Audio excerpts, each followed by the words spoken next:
The following is a production of DallasCowboys.com and the Dallas Cowboys Football Club. How about them Cowboys? Yeah! Go Cowboys! This is Girls Talk, Boys Talk, presented by Jigsaw Dating, preferred dating partner of the Dallas Cowboys, and broadcasting live from Dallas Cowboys World Headquarters at the Star. Now, your hosts, Christy Scales, Aisha Morrison, Nicole Hutchison, and Jess Navarez.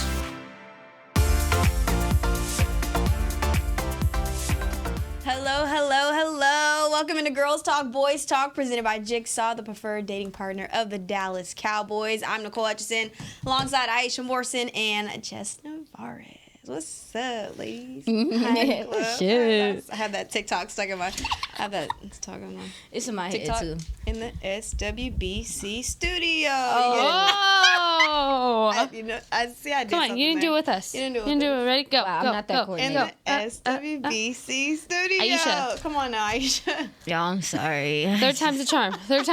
My sick. Here we go. SWBC studio. Come on. She did it.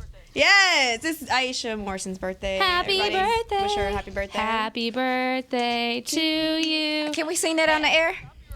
Damn, we Just can't sing happy birthday. kidding. That's not what I said. Oh, God. It's all right. What are you celebrating? I mean, well, I don't know if you want to say your age or anything. Oh, but that's okay. It's not old. No, it's not. Oh my gosh. I am exiting my 20s. I've Yes. officially Woo. exited Yes. my 20s. Wow. It's just time goes by so fast, man. Yeah. I feel myself. I feel young. I feel like, but it's just like, I'm very grateful though, because I do feel like I have everything that I wanted at 30. I do. I have working in my job. I'm out of the military. I feel good at 30. I'm happy. good. I'm proud of myself. Yeah. No, I love that. I love that. I'm going to cry. Right? What are you doing to celebrate? Never mind. We're going to keep that. Anyways. Talk about that off air. I was like, oh, I know. You can't say it on never air. mind. Yeah, I Just as forgot. cackle. I said, I know, but I'm not saying that on here. Yeah, today. Sorry. I forgot. Sorry, Okay. girl. All right, ladies.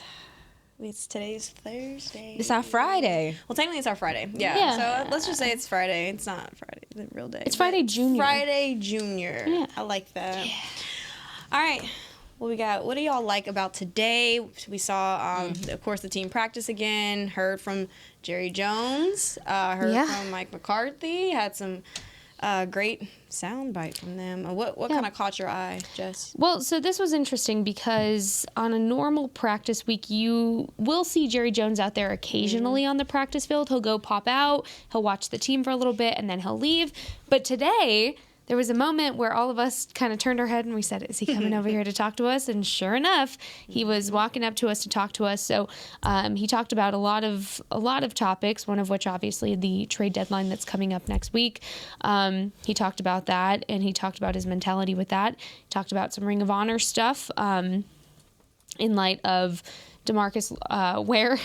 DeMarcus Ware. Wrong DeMarcus. DeMarcus Ware getting his spot over the weekend during the halftime ceremony. That's going to be exciting to see. He talked about some Rangers baseball. Yeah. Talked about a little bit of everything overall. And so it was really cool to be able to have that moment with Jerry because he was very open, very honest, and he was out there for a minute. My arms are screaming from the amount of Holding two phones? I was holding two phones in one hand and a mic in the other hand, and I was in this position for a solid 15, 20 minutes. Yeah. So, it was good. I think what he said about the trade obviously was the most important nugget about it. Basically, same thing we've been hearing is they're not afraid to be risky, but it has to be worth the risk to do it for them. And so, he said there's nothing to highlight right now, but I had fun. And other than that, we didn't really get to watch practice because that was our practice time. I think for me, what I enjoyed was what he had to say about Dak, right? Because you're seeing how all the media is, kind of highlighting Dak's play and their headlines on NBA shows, right? Talking about the Cowboys, which I think is so weird. Lord, So weird. Whole story for another day. But Weird behavior. yeah, I mean, we're seeing how the Cowboys are obviously a topic of conversation, right? And they didn't even play last week, which is also weird. But one thing he did say, sorry, just being More weird behavior. realist. Yeah. Weird behavior. But no, one thing he did say was that, I don't know that I've ever met anybody that's done a better job of accepting the expectation that he deals with, and you weigh it all, and it's not like it's been an easy road for him either. He's had to overcome a lot, talking about Dak Prescott. I think that's awesome. I mean, you got to be happy as a quarterback, right? Just hearing those words from your GM. So I think that was pretty cool. Yeah, to your point, I mean, not only did Jerry comment on that today, but we heard Mike McCarthy comment on that during the bye week. And I do think it's important to have an understanding of just how stressful it probably has to be. I mean, I know just from everyday life, just us being us, I can't imagine being the quarterback of the Dallas Cowboys and just what that comes with. And so for them to acknowledge, some of his struggle sometime and the scrutiny and stuff, I think is healthy. Healthy acknowledgement from your front office now in regard to the trade deadline and stuff. Go ahead. Listen, Go ahead. I'm very firm on the fact that, the good teams figure out how to get it done. The good teams figure out that's why you have people in to advise you on your finances and stuff and cap space and et cetera, et cetera. If there's someone out there that they can get better with or whatever the case may be, I'm just hoping that they do it and that they don't clutch. I also want to point something out because with the trade deadline coming up, it's obviously the biggest topic of conversation you're going to hear for the next few days. But need not forget, that doesn't mean the Cowboys haven't made trades within this last year that have been impactful. Fair. So just because they might not do anything or they will, who knows? Nobody knows yet. No one knows until Tuesday, 4 o'clock Eastern time. No one knows yet. Weekend gonna be crazy. Weekend is going to be crazy, but that doesn't mean they haven't already done things. You're talking about Brandon Cooks, Jonathan Hankins, Stephon Gilmore. You got Noah Igbenogany in here. There's a lot of things that you were able to do. Even that trade ended up getting you Eric Scott Jr. in the draft, right? So there have been things that they've done up until this point. Just because the deadline's coming up doesn't necessarily mean they're sitting there not doing anything. Yes, there's still players available. Yes, could they add an impact? Of course. But again, Jerry's happy with where this roster is. And this is a good roster. That was another thing he mentioned, was he's happy with where the roster is. I asked him about the youth on the team. I said, how do you feel about it? And he said, spot on. Because right now is the time where you need them to get those reps, because later on in the season, you're going to need them. You're going to need those young bodies that are fresh and able to have those reps in them and ready to go. So, look, if it can happen, it can happen. But I'm not... Maybe it's an unpopular opinion. It's fine. Haters can come at me on Twitter. It's fine. Haters gonna hate. Haters better not come. Players gonna play. Haters gonna hate. Just gotta shake it off. No.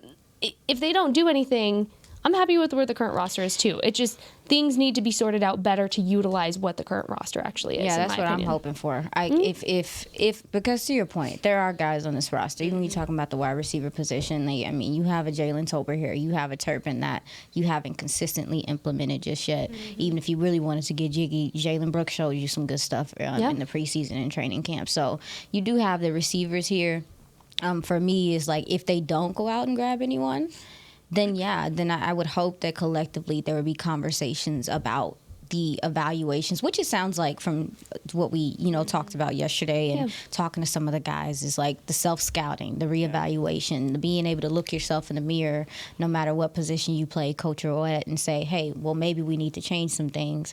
I'm hoping that if they don't go out and get anything, that the gentlemen that are on this roster that we know are talented and can be beneficial to, the team going forward, that they start getting consistent shots and they're able to contribute to this team. Yeah, I can agree with both of you guys, ladies. I don't necessarily think that we have to go out and get people, but it would be nice to add some extra oomph to this roster. I know you said you're happy with the personnel that we have. Are you pleased with the player personnel that we have? Yeah, for the most part, I think the biggest spot, and we talked about it to this point. You're a little over. Is it a quarter through the season now? Because it's 17 games, so it's the first trimester. Yeah, that's the way. That's the way. Yeah. But yeah, you're at this point where it's like the only spot that I do think, even though we're fine with our personnel, I'm unsure about the personnel in the tight end room after. And again, I think Sean McCune's fine. Like, he's fine. I think he's fine. But minus Ferguson, I just feel like you're not consistently getting anything from your tight end room. And so if you were going to do anything, I would be okay with that, because I do think the inexperience in that room is kind of making a difference right now. And so maybe you do bring in a gentleman that is experienced. So when you get in those playoff games, those tight games, that maybe, you have a guy that's been there before. Yeah. And so, and that's it. I think the lack of experience in the tight end room is something that concerns me a bit as you start getting into these December games. It's about to get cold. Mm-hmm. And Cowboys play in prime time a lot coming up. And it's just like, hey, man, we need guys that, are ready to come to play. And the tight end position as a whole, I think this offense is lacking that so bad.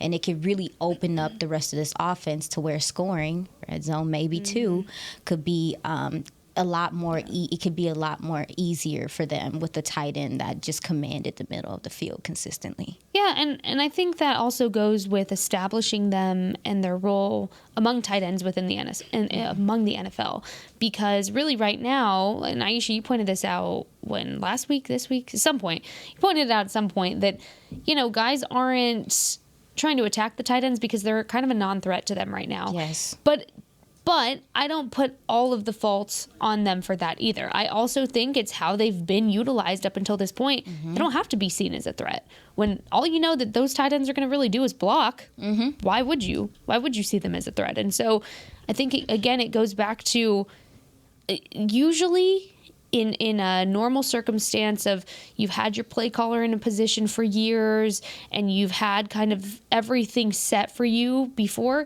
there's a lot of moving pieces to this Cowboys team that I think you're barely starting to see come together. And that's not a negative. It's just the reality of you have a new play caller this year, whether it's Mike McCarthy or not. That was obviously going to change things. There was going to be growing pains at some point. He wasn't going to come in and everything be magically fixed. No, there's human elements to this as well, right? So I think a lot of it goes to just not thinking so black and white about things, and also realizing the reality of what it meant to get a new play caller in that position. But like I said earlier this week, both things can be right. Getting Mike in that position was the right call still, in my opinion, but it doesn't necessarily mean that you can't miss some things that were happening last year that were making you successful. Both things can be true. It's just figuring out where they go from here really is what's needed. Fair. Well, where they go from here is get ready to play this Rams team. More Ferg. Oh. More Ferg. Why did I hear you? I didn't hear you. One more time. More Ferg. More Jakey Ferg. Fergie Ferg. Yeah, that's I think what she wants. I was trying to see how I can get how deep I can get my voice. Do it again. I was trying to do it. Wait. Jakey Ferg. Ew. This is turning creepy. I'm sorry, my bad, y'all. I don't like it. I do not like the vibe we've created in the room. I didn't mean. I feel uncomfy. I don't know. I felt like my voice could get real bassy. Well, it's because you made eye contact with me when you did it, so I just kind of was made it a little worse. I'm sorry. All right, ladies. Well, now obviously they have the Rams coming up on Sunday. They've had a bye week, right? Time to rest, refocus. We've talked about how they've kind of used this time to regroup and kind of reflect on their play from week 6 and just reflect on themselves, right? We've heard from the players, heard from the coaches, how they felt about it. Do you feel like they're very well Why are you? Nothing, I'm just listening to you. Do you feel that they have an advantage going in because they're rested? Or does this kind of mean like, hey, we've been, we've been taken off a little bit, so now we're kind of a little shaky? What are y'all's thoughts on how the Cowboys kind of either rest? I mean, the bye week can. I mean, a lot of people say that coming off the bye, that some teams experience rust, things like that. But the last couple teams, if I'm not mistaken, did the last team they played come off a bye? The Chargers? They sure did. Yes. Came off a bye, right? They did. They threw some unscouted looks at the Cowboys that Mike McCarthy talked about. I want some of that. We just talked about adjusting. Now you're going into the next part of the year.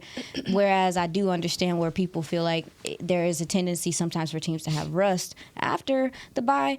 I'm actually like, I want to see the changes. I want to see how the Rams respond to the changes. I want to see if they look confused, how the Cowboys players look confused in certain areas against the Chargers, because this is just stuff you haven't seen on film. So for me, I'm like, if there is a little bit of rust, okay. But if it's rust and you can see they're implementing some of the stuff we've been asking for, I think that's still a step in the right direction, because you think that, I feel like, okay, well, they're trying. Yeah. They're attempting here. Yeah.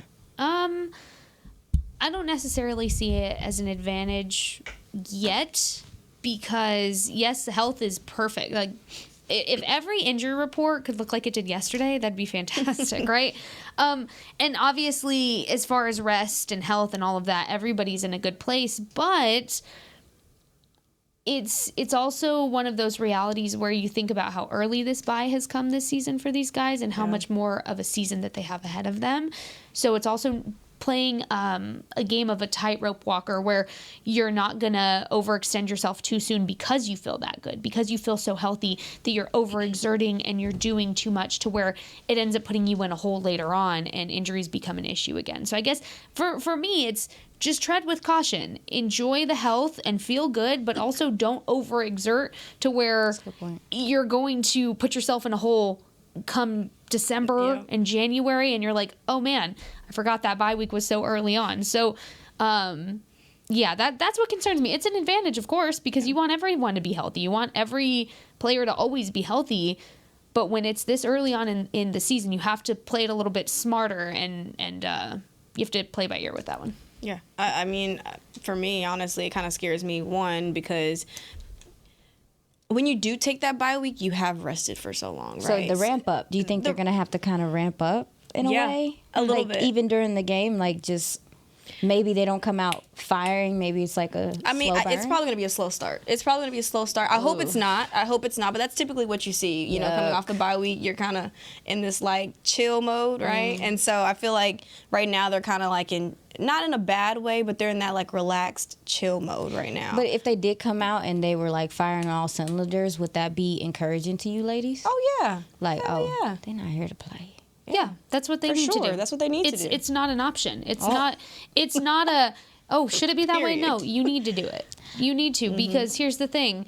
You need to start establishing what exactly you want November football to look like. You're almost wrapped up with October. You need to establish some key identities that you're missing within this offense right now. You need to establish what this run game looks like. You need to establish if you're going to have a 1-2 punch again, or how much ball distribution you're going to split between Tony Pollard and Rico Dowdle. You need to establish what this wide receiver group is going to do, how balls are going to get distributed between all of those weapons, how you get those special packages involved. You need to establish your red zone threat. There's a lot you need to establish. So yeah. Sorry, I'm in a mood today. I don't know if you've gathered that. No, we gathered. I gathered it. I'm a little feisty today. No, it is okay. The Hispanic side of me is like, let's go. But no, I caught up with Marquise Bell in the studio earlier and asked him, like, what's the message that y'all want to send now that you guys are coming off of a bye week, right? And so he was like, we want to send that message that we're here. And so I was like, okay. Is that on both sides? He was like, yeah, we're here. We're here to handle business. And so I like that. I mean, I feel like they're going to come out and, get on that fire start and fire in all cylinders, like you said. But I do feel in some circumstances that teams do, fresh off of a bye week, come out on that slow start. And that's okay. That's normal. It happens. I just hope it doesn't happen for the Cowboys on Sunday. But yeah, all right, let's go ahead and take our first break. We are watching Girls Talk, Boys Talk, presented by Jigsaw, the preferred dating partner of the Dallas Cowboys. We'll be right back. We know that juicy, cheesy, grilled to perfection burger sounds amazing, but it does sound like something is missing. Pepsi, baby! The yin to this burger's yang. Burgers and Pepsi go together like burgers and Pepsi. This perfect blending of flavors makes every bite of lettuce, every sesame seed on the bun, and every sip of that crisp, refreshing, ice-cold cola a journey to Foodtopia. Burgers, better with Pepsi. That's what I like. At Jigsaw Dating, we obviously want the Cowboys to bring that 6th ring home. But to be honest, we're more focused on finding the person who will put a ring on your finger. That's why we created a dating app that reveals your face through meaningful conversation, so you can date deeper. Because it's personality that matters the most, not looks. Join Jigsaw Dating today, dating partner of the Dallas Cowboys.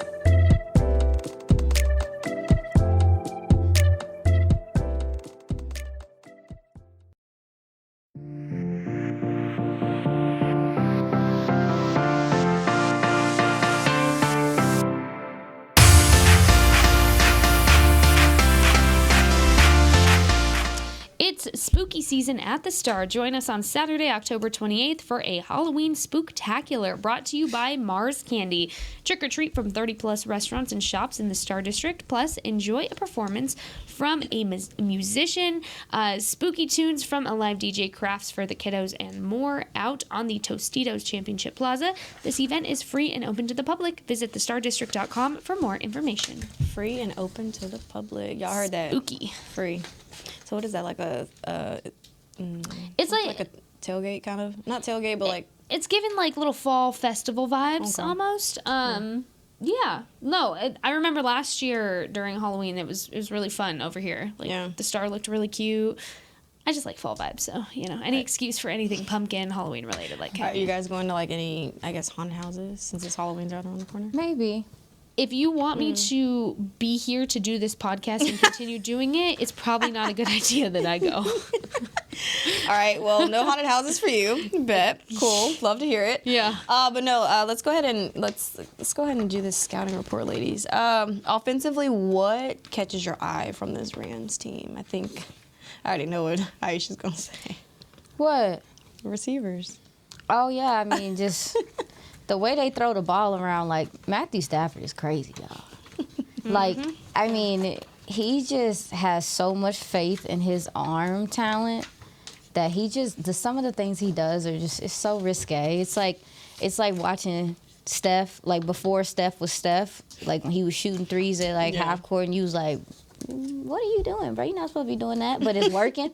That's how it was watching him. I think a lot of what's going to happen with this game and the Cowboys' success is just how consistent they're going to be able to get pressure on the quarterback. Matthew Stafford, his completion percentage is 39% when he's pressured. They're also, too, I believe their offensive line is, let me see how much, oh yeah, they are 28th in the league in pressure rate allowed at 41.3%, which means it's their offensive line is riding the bus a bit. So time to feast. So I do think this Dallas defensive line, it could be one of those he's him, Himothy type games because there should be opportunity on this offensive line. And the way that they also, too, like, I think Puka has more, I think he has the most passes over 18 yards right now, Puka. And so Stafford, he passes the ball downfield. He's looking to push the ball downfield. So I think this is just such a huge test, and I think it could be such a measuring stick to some degree for this Cowboys secondary that struggled with these big plays and struggled with these crossers and stuff.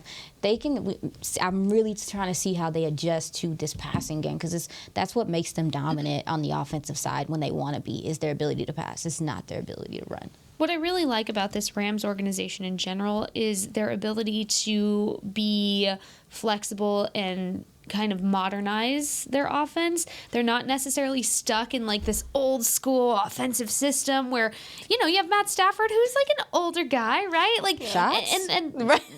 No. Fire? No. Okay, because it was like pew, pew, pew, pew, pew, It's a compliment because they're able to make a modern kind of offense that keeps them unpredictable. And look, I agree. I don't think their record by any means defines what kind of team this is.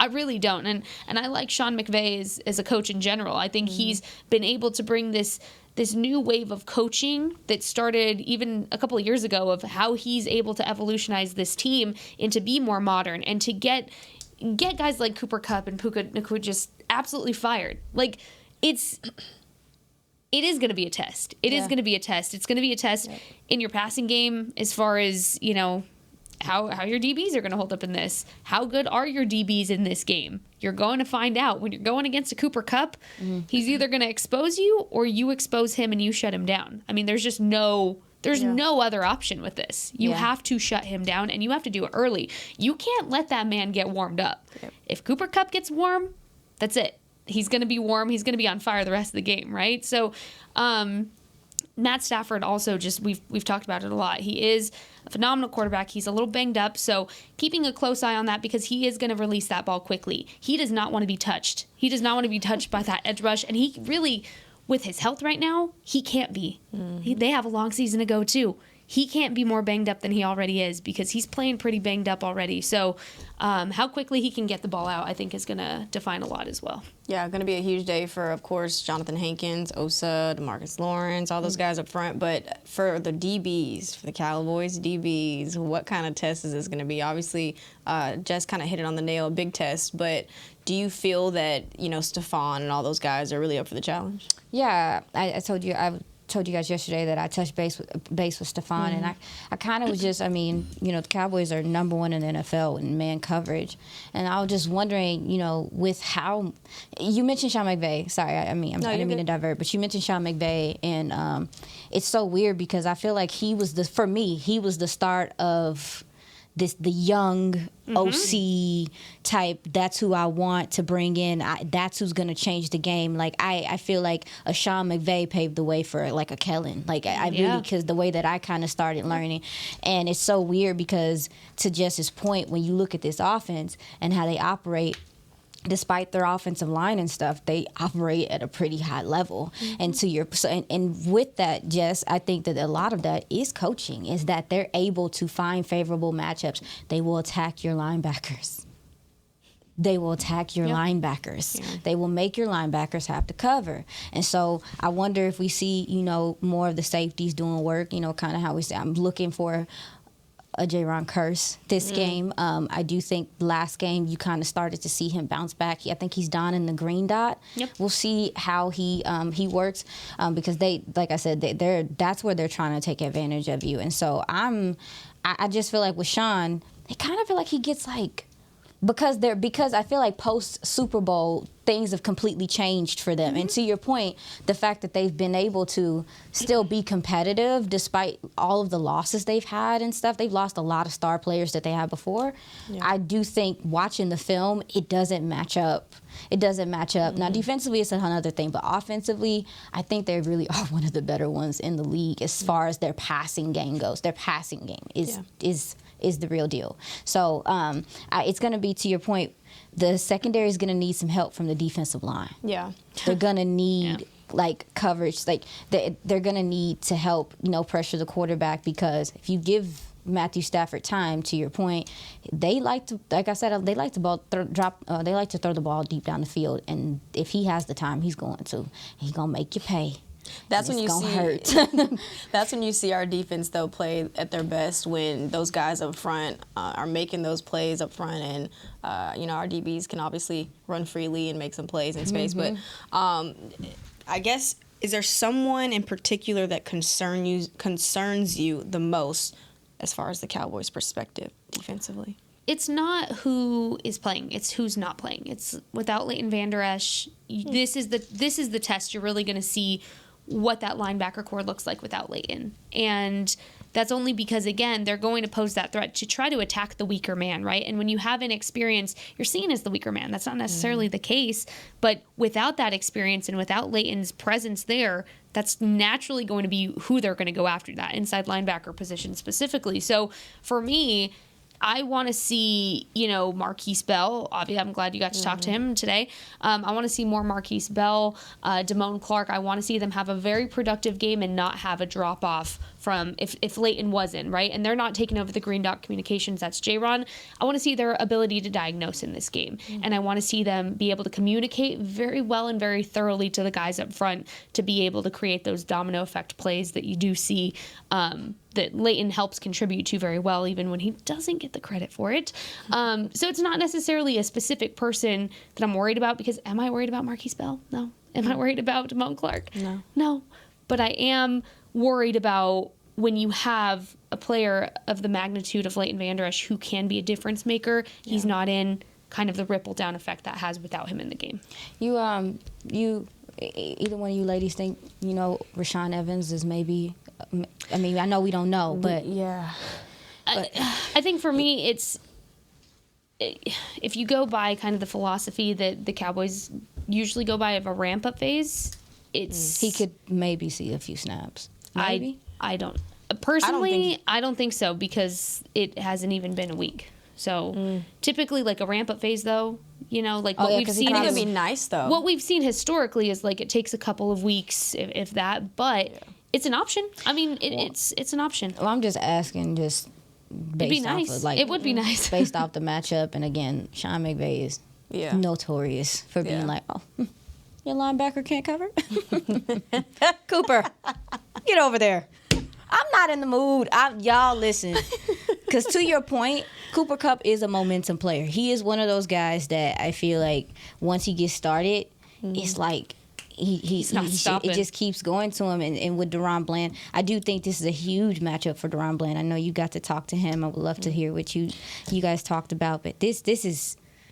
I mean, this is a matchup for him. Yeah. It is, and all of them really said the same thing: is that they're elite route runners, right? Yes. So elite is the word that they used all week to me, and so they know that they've got to cover well, they got to tackle well.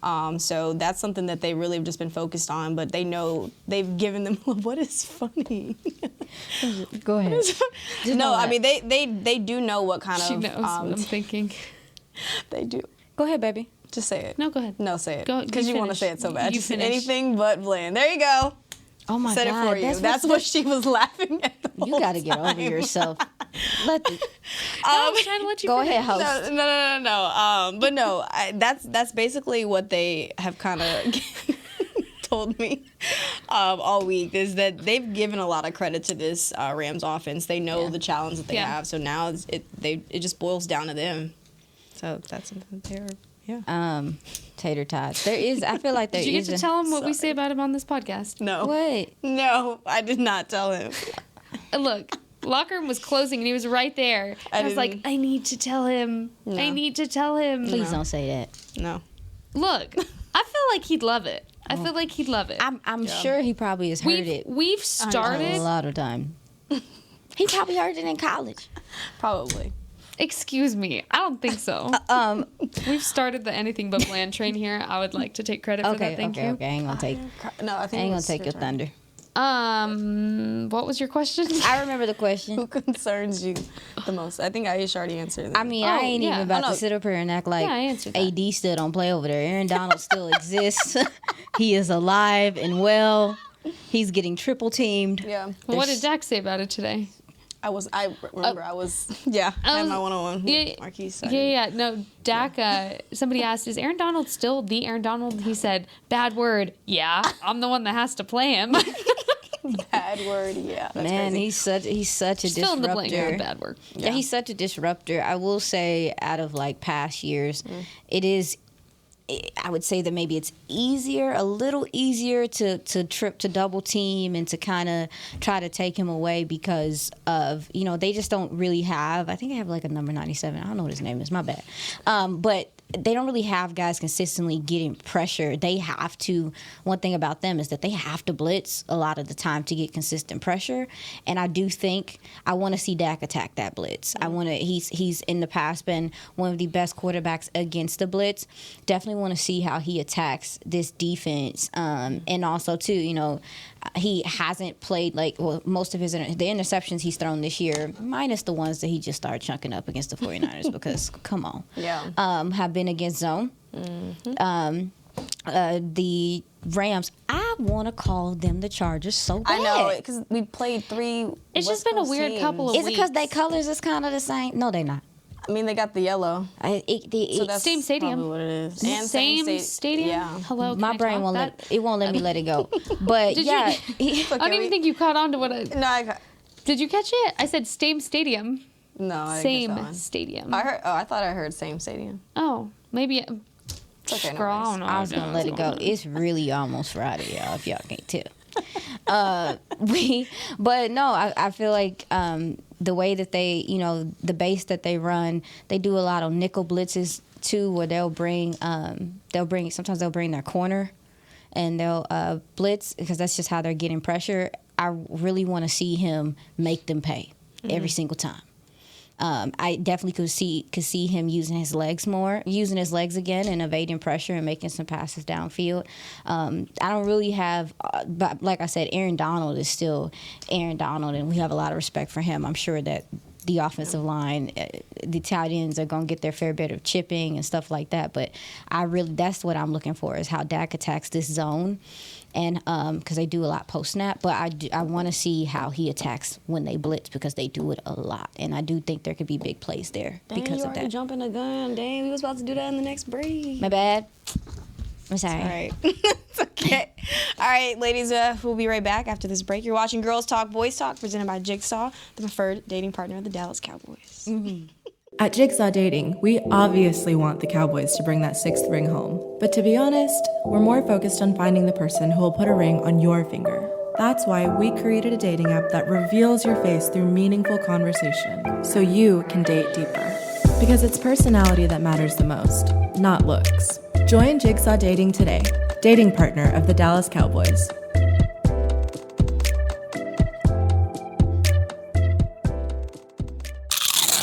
You know that sound anywhere. It's the crisp crunch of that first nacho chip. With its perfect cheese to sour cream ratio sitting atop a layer of delicious beans, it's a sip away from perfection. That's what we're looking for. Add a delicious, refreshing Pepsi and we've achieved absolute nacho nirvana. Because while you can pile those nachos high with every spicy, cheesy, savory topping, there's no topping a cool Pepsi finish. Nachos, better with Pepsi. That's what I like.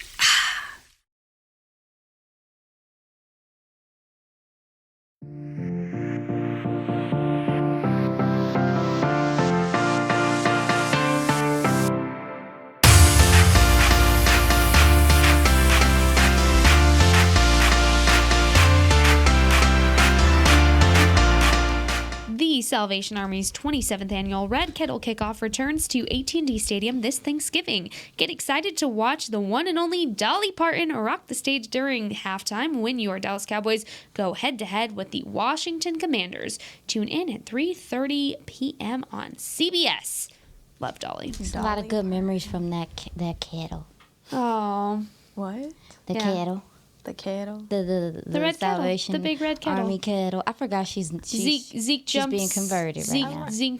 The Zeke and the Dak kettle. The tight ends jump. Tight end, the whack-a-mole. Yeah. There's a thing you'll see celebrations for it. Well, we'll see if they do it, because remember they've had to tone it down because of fines and all of that. So it used to be a little crazy. The first time Zeke jumped in that kettle, that was revolutionary, and that was a fun time. Well, hopefully I get to experience that. Yeah. What? You will. A couple of weeks. Thanksgiving probably. That's when they normally get jiggy and do something. Yeah, next month. But wow. Yeah, I'm only. It's almost Thanksgiving already. Please. It's insane. Please. Time go by too fast. Yes. We talked about Christmas and what that means. Yeah. Girl, don't. I have not started my Christmas shopping. Don't even remind me. I don't think anybody has. My grandma. She's like, I started in July. I'm like, Grandma, well, that's what? grandparents, though. They always do. Nah, she'll start literally the day after Christmas, and she hides it under her bed. Your grandma's great. No one knows she is. She's great. She's probably watching. Hi, Grandma. All right, ladies, just kind of picking up where we left off as far as what you want to see from this offense, and kind of piggybacking off of what Aisha was talking about. The Rams play a lot of zone. I wrote down a couple of notes. And so CD, the last time the Cowboys played a lot of zone was when they played the Jets. I think that was week 2, if I'm not mistaken. CD racked up 143 yards. Against the Chargers, they played a lot of zone as well. He racked up 117 yards, so this could be a big game for CD. Or maybe B. Cook's cooking up. I'm hoping both. But I think that's growth. I think that's growth from CD. It's growth. It is. It's growth from CD, because one of the hardest things for a young receiver to learn is how to find the soft spots in zones. Yeah. And because it's a different feel than man, because in man you got a guy on your hip, you can get a feel for him. But in zone, it's very much so like you reacting to what they're doing. You have to be sure of yourself. And I'm just to hear his numbers against zone makes me excited for him, because I know he's growing. Look at him. We love a growth king. Nah, I'm just saying, there was a point in time a lot of people didn't know CeeDee Lamb was the number 1. That is true. And here we are. Remember, let's take a little time machine I don't back wanna to go. last season. Shall we? Oh, no, let's not. Okay. As far as what I want to see from the offense, is that the question? Yeah. Yes. Oh, my bad. I went off. No, it's okay. No, it's okay. It's okay. Sorry. No, I think I went off on a tangent about it earlier. Honestly, I'll say it again. Rico Dowdle, that's what I want to see. That's what I want to see, period. I beg. And it's not sitting here saying like, oh, it's because Tony Pollard's not producing this and that. It's, I want to see Tony Pollard come January. I want to see a healthy Tony Pollard come January. I want to see a Tony Pollard with gas still in the tank come January. And what's one way to do that? You use the guy that's like chomping at the bit to get on that field, that has been chomping on the bit since, I mean, goodness, for 4 years now for this opportunity. Not even just the last year. 4 years he's been waiting for this opportunity. Opportunity's here. And you know, he's more than capable of doing it. He looks fresh. He looks healthy. He's fast. He's physical. He's an aggressive runner. You need that. And so I want to see glimpses of what can be the distribution between your running back 1 and your running back 2 in this game to start establishing that going forward. Yeah, I think for me, just looking at, you know, who is up front, of course, Aaron Donald. He carries a lot of the load up front for those guys. But you have a rookie at nose tackle, Kobe Turner, so you can really take advantage of that. And hopefully, you know, the Cowboys do with Tony, TP, of course, and Rico. So really hope to see them get that run game going. But as far as the passing game, right, do you guys feel like this is a game where they are making more explosive plays? Because the Rams have 2 corners that are kind of elite. Kobe Durant, he actually played at South Carolina State, got to cover him when I was at the MEAC a little bit. And teams are completing 50% of their passes, so it's kind of like a gamble with those guys, you know, targeting them. Do you feel like this is a game that, of course, Dak should just air it out and say, screw it, I trust my guys? I mean, they're young and they're feisty. That's what I wrote down about them. They're young, they're feisty. So the good thing about that, young, feisty, they're gonna make some mistakes, but they're also gonna make some plays. They're not afraid to make plays on the ball. I was surprised at how they're feisty, they're frisky, man. Like they're scrappy. So I do think it is going to take some time for the wide receivers to get a feel for those young guys. But to your point about Kobe Turner, I remember covering him in the draft. I don't know. You said he's their nose. Yeah. Tyler Biotis seems like he's pretty healthy coming out of this bye. I want to see how he handles him, because Kobe, as strong as he is, he can play high and he can get turned.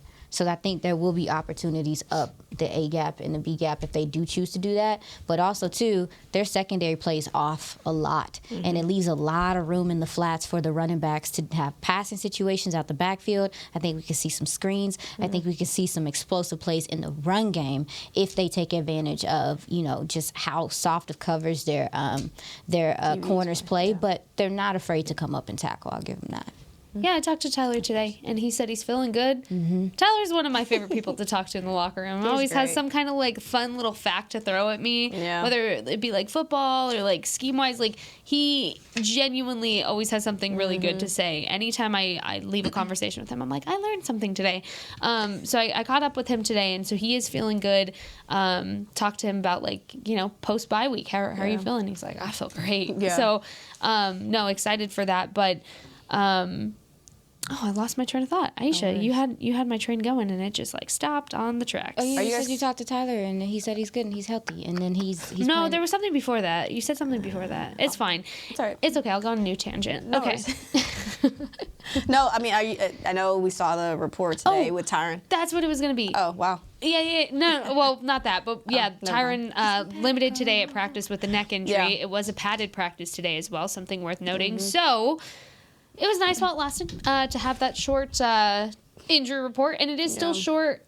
We still don't know much about it. I'm sure McCarthy will talk about it in the conference call tomorrow, so we'll hear more about it there. But in the meantime, what I was going to say in regards to what you asked about, should Dak really take advantage of this DB core and kind of chunk it downfield? Not if you don't have to. You don't have to force anything either. I think just allowing him to play to his strengths and establish what that is in this game is smart. Just like you don't want to force him to run. You don't want to force him to be mobile if he doesn't have to be, right? To play it smart, And same thing with taking those deep shots downfield, because again, you don't want those to turn into that one game-changing play that you go back to say he didn't have to chunk it that far down on a 2nd and 3, and then that changed the kind of momentum shift, and then that was the domino that made everything fall for a win or loss at that point. But to your point, if he doesn't need to, don't do it. But get your feet on the ground and start establishing exactly what you want to look like for the rest of the season. I don't want to call it a measuring stick game, but that's kind of what I feel at this point. I'd say it's kind of a measuring stick game. Yeah. All right, ladies, I need some final score prediction. Yuck. Oh. I just struggle with it. They give me anxiety. I do too. I know, I do too. I feel like I jinx it. I feel like I jinx it. I'm not kidding. Can I say that in regard to what you're saying about the big play thing, real quick? I do think that maybe they don't just throw the ball downfield, but I do think that some of the short plays could turn into big plays, because some of those slants, those quick slants, I think you can catch their DBs and their linebackers taking some bad angles and get some Extra yardage out of stuff. I think we could see some yak yardage out of it, because they play too high a lot, so they're not trying to let you throw deep, but you can catch them slipping in the post. I like that. Jake Ferguson is what I'm hearing. Possibly, or CDE. I mean, or Brandon Cooks. I think you can do some crossers. I think you can do the slant flat, where it's basically just, it's like right there behind the linebackers. Or maybe CTP kind of catches. Yeah, or you can see. So I just wanted to say that. Oh, we love that. Now I need a score prediction. Oh, He wasn't getting away from that one. She's like, don't change the subject, girl. I was trying to say that. Let me see. I don't even know, what do they average? Send help. I'll go first. Yeah, please. I'm not going to give an actual score prediction, but I will say I don't think it's going to be a high-scoring game on either side of the ball. I think what is going to be game-defining for the final score is who can capitalize in the red zone, who's actually getting in the end zone and not relying on field goals to win the game. Look, big Brandon Aubrey gal over here as far as what he's able to do and the records he's chasing with this game. However, don't want to see him continue to have to kind of bear that weight on his shoulders to put points on your board every single time. True. Want to start to see what those red zone woes look like, if that's still an issue, a topic of conversation. Score. That's really, it's going to come down to that. Field position is going to be a big thing in this too. So Kevontae Turpin, I know he feels good. Caught up with him too yesterday, I believe. And so seeing how if he can run the ball out a little bit more to get good field position is going to be important. Yeah, I looked up how much what they're averaging. Low score game. I'm not going to say probably more than 21 something. 21 points. Okay. That's fair. Whoever because wins. They only average 22.1 points a game, which actually maybe I shouldn't say only, because I don't know what the Cowboys. I'm claiming one of our guys gets a pick six. Scores a pick six. Which one? I don't know. Mercy. I know. I'm going crazy. That's bold. No, That's bold. That's bold. Jazzy, that's a good one. That's a good one. Yeah. I'm not going to say who, but I know we're going to get a pick six. Okay. Yeah, maybe score prediction 21-14. Yeah, I think that's fair. Cowboys, of course. I'm going to do 17-20. I'm going to say 17-24 Cowboys. Yeah. I think it'd be a one possession game. I like that one. Yeah. Because both, like you said, it's going to be maybe, well, you said that you feel like it might be a bit of a slow start. And with them, they get a lot of yards, baby, but they don't get a lot of points yet. So... All right, well, that will do it for our episode today. Girls Talk, Boys Talk, presented by Jigsaw, the preferred dating partner. We'll see you guys next week. Bye. Bye. Bye. This has been a production of DallasCowboys.com and the Dallas Cowboys Football Club. How about this, Cowboys? Yeah!